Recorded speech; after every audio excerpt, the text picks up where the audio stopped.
Hey, how is everybody doing out there in YouTube land? It is absolutely a gorgeous day.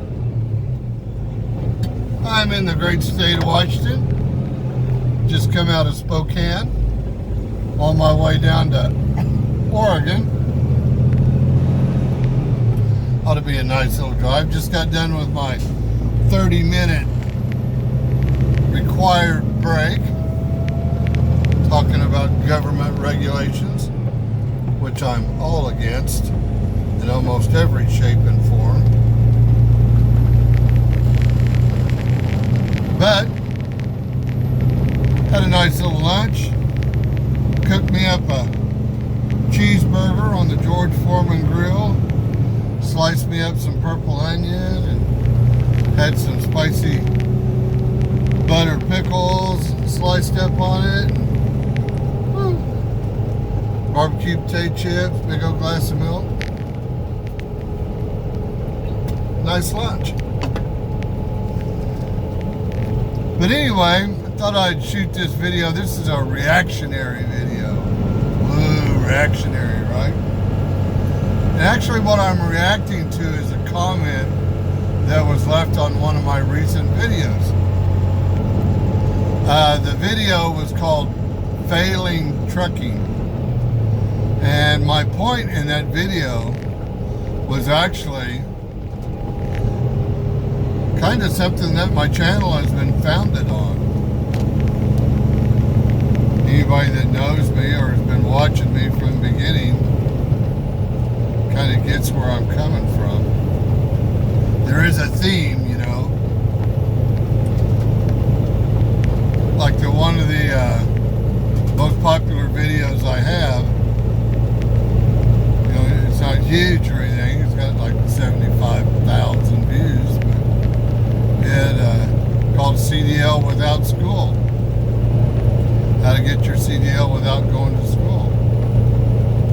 And it's funny that I should say that, being here in the state of Washington,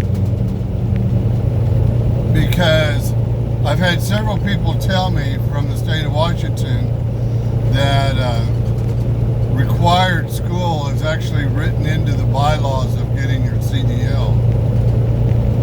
I've actually checked into that. Still in the process. I got to find out a few more things to be certain. So I actually went to the State Regulatory Commission in the state of Washington and looked up the DOT regulations and requirements on what's required to get your CDL in this state. I believe where people are coming from is they're actually reading too much into the requirements. Because in the requirements, it actually lists the requirements for an accredited school. And the way it's worded, it actually sounds like that's a requirement to take your test for the CDL. I didn't find that anywhere in the state of Washington. That it's required that you go to a 160-hour formal school. But if you read that on that website, I can see where people would get the misunderstanding. The standard for your CDL is a federal standard and regulatory, FMCSA, Federal Motors Carrier, whatever it is. So anyway, that's a federal thing. That's a standard that's set that all the states have to abide by in issuing a CDL.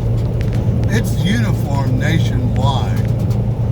So, but I often get comments from people from Washington, no, it's required I go to school. You have to go to school and take the test. No, you don't. The same thing is if you go to the schools and you talk to them, they'll flat out lie to your face. You know, they want your money. And they're going to tell you, oh yeah, it's required that you take a 160-hour school before you're allowed to take the test. They'll lie to you. They told me the same lie in Oklahoma too. It's not, it's just a lie.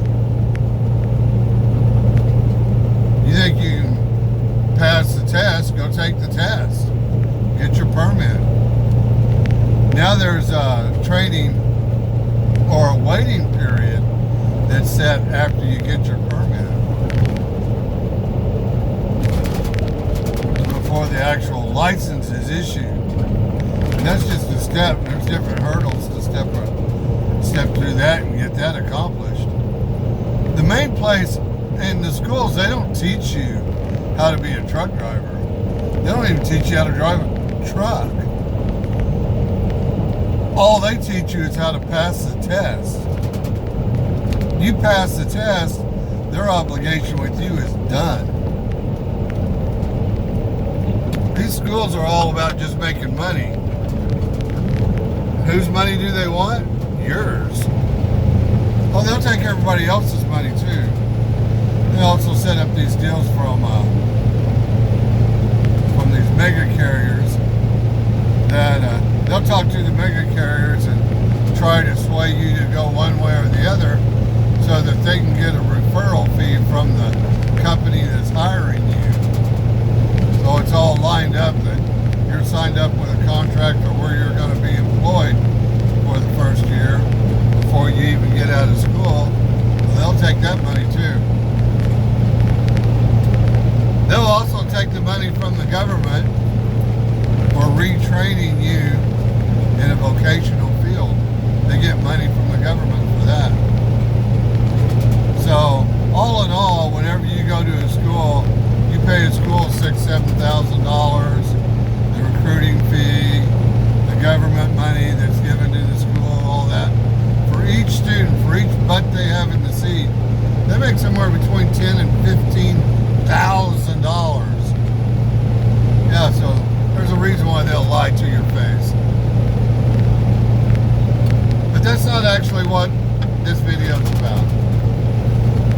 This is a reaction or response, you might say, to somebody that left a comment on that video that I uploaded just in the last couple of days called Failing in Trucking, where I talk about the fact that, you know, there's 70% of the people that come out here into OTR don't make it the first year before they quit. And the point of that video is that not so many people fail at trucking, is that the trucking industry fails them. Because there's a whole industry that's set up, and it's a predatory industry that's set up to take advantage of the new people coming in this industry.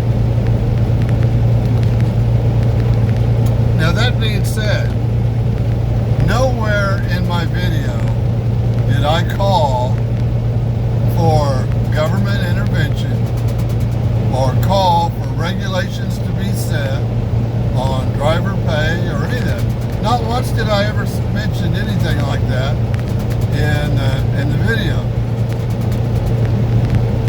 The comment that I got on the video said, "Oh, so you're for more regulation." Well, I recommend that you don't vote for Republicans because they're all against regulations. Thought that I was calling for. Nowhere in the video did I say that.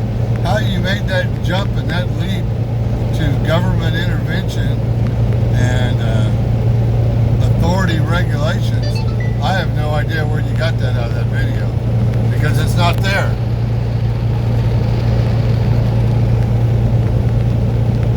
This is what I believe the solution is exactly what I put out in that video. Was the information that you do not have to go to school and go into debt. You do not have to go to work for a mega carrier underneath a contract to pay for your school. You do not have to sign a one-year contract to basically perform slave labor to earn your CDL and your right to work in this industry.